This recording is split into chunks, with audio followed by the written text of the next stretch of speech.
Napakasarap nito sa andoks ito, guys.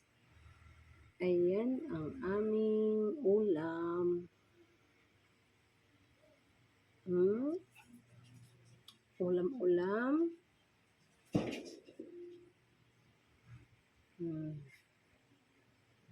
Binili ito ng anak ng panganay. Kasi nagugutom siya. May niluto naman akong ulam. Kaya lang gutom siya. Kasi mahinga siya. Kasi wala siyang pasok ngayon at Sabado. Ito naman, guys. Pork. Ayan. Kasarap nito. Ayan, guys. Mapadami na naman ang pagkain nito, guys.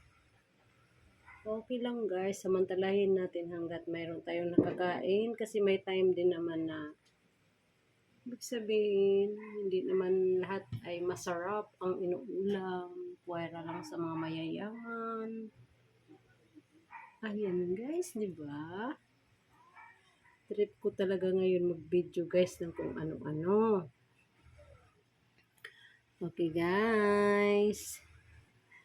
Kumain na ba kayo? Siguro mas masarap din ang ulam nyo kasi nag-advance na ang celebration nyo sa Mother's Day.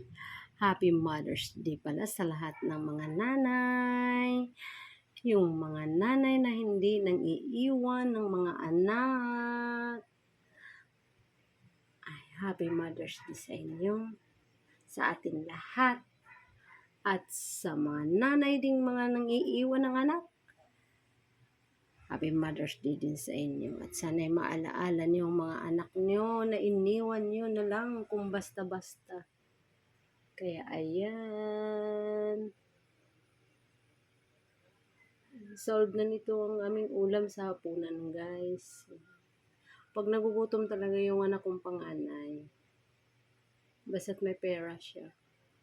Yan, pusa yan. Pusa. Happy na ako kasi yung anak ko ay may kusa naman siya. Ayan. Makaulam din kami ng masarap-sarap kahit naman hindi. Pobre lang naman kami, guys. Minsan nga, guys, asin at tuyo ang aming ulam. Asin at tuyo. Suka at tuyo, guys. Mantika. O, sino nakasubok nun?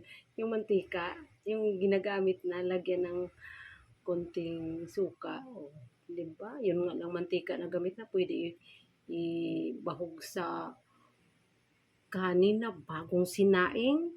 O, nanas ko yan, guys. Ayan, guys, hanggang dito na lang. Mag-iwan lang po kayo ng bakas. At para po kayo ay mababalikan ko. Kung hindi man agad-agad, guys. Pero huwag kayong mag-alala, guys. Binibigyan ko ng time yan. Kaya hanggang dito na lang. Bye!